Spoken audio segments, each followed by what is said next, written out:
Hi, everyone.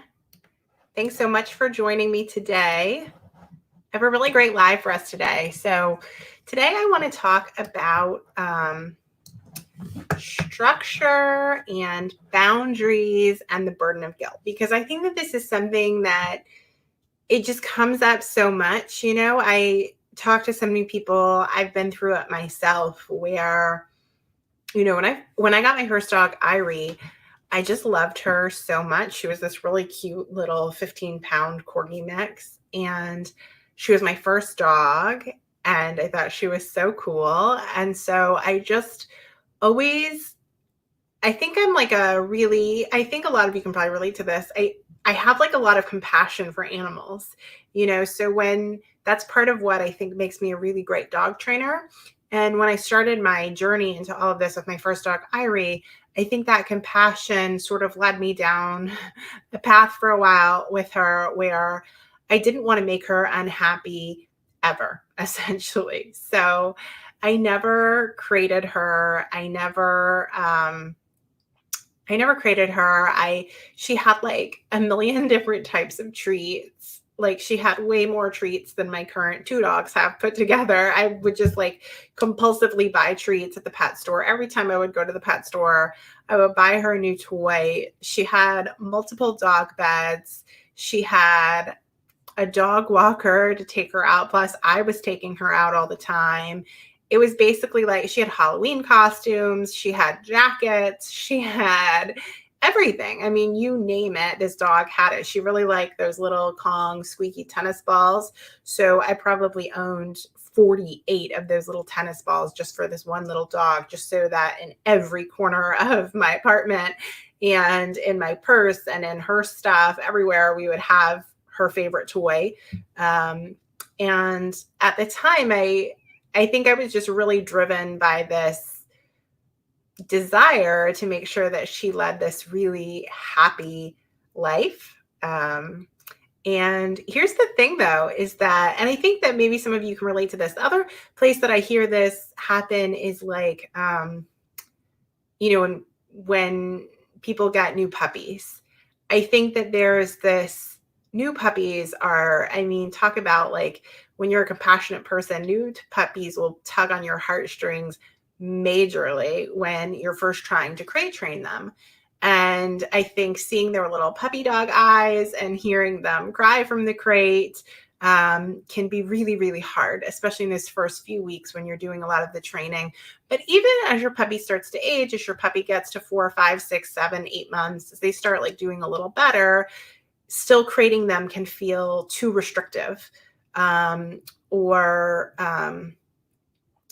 as you're with your adult dog, sometimes if you rescue an older dog, it can feel like, well, if they're potty trained already or they're not chewing stuff up in the house, I'm not going to crate them. And crating is like one aspect. I'm actually going to dive way deeper on this topic in the podcast that will be published on Friday. So definitely check out the Savvy City Dog podcast if you're interested in learning more about structure and boundaries. And I'm going to go into a lot more examples than just crates. But I specifically want to address this idea that if we crate our dogs, if we're giving our dog structure, if we're telling our dogs what to do, then we're being mean to our dogs or unkind to our dogs or restricting our dogs too much. And I'm going to talk about that a lot on Friday. I'm going to go really deep on that.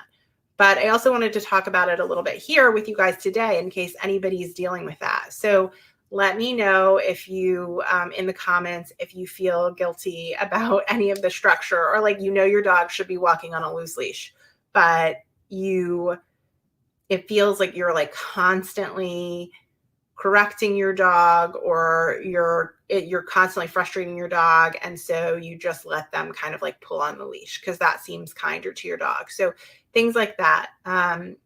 And the thing about the structure and boundaries that I want to talk about, though, is it's just a matter of the structure and boundaries are the tools, right, that we need to have in place to have a well-trained dog.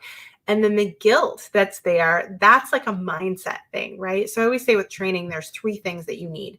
You need tools. You need to have the right tools, which in this case, structure and boundary are the tools.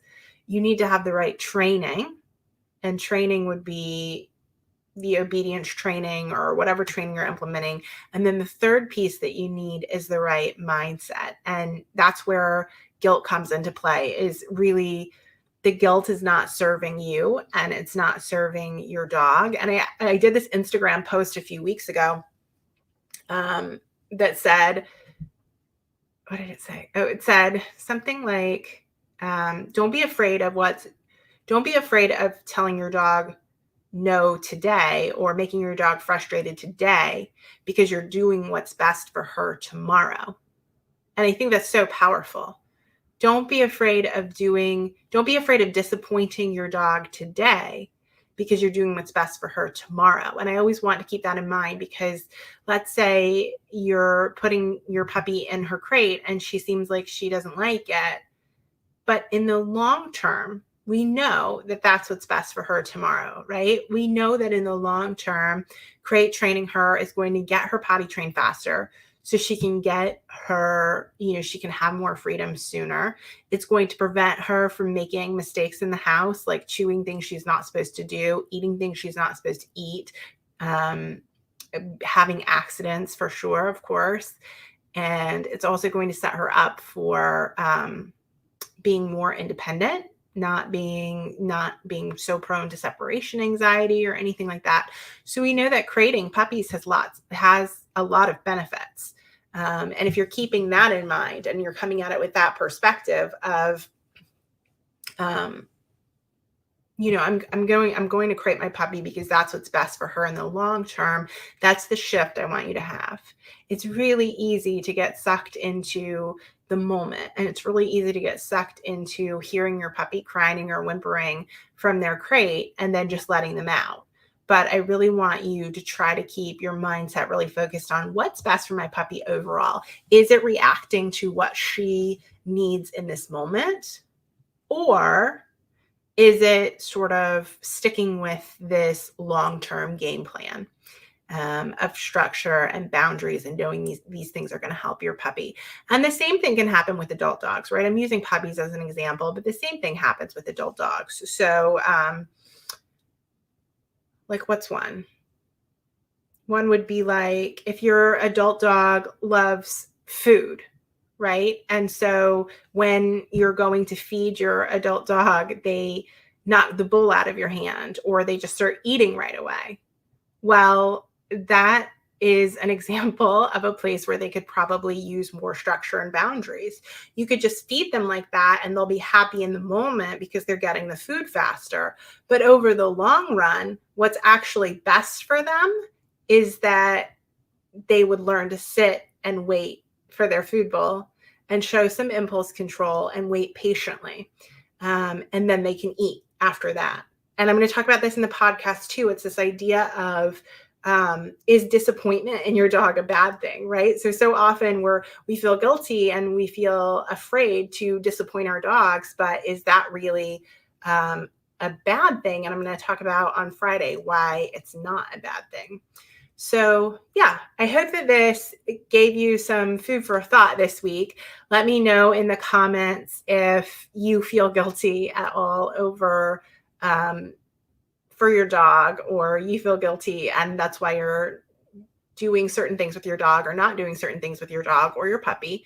I'd love to know. I'd love to know what's working for you, what's not.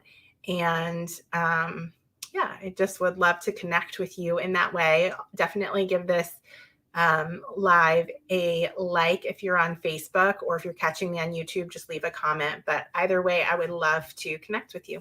Thanks.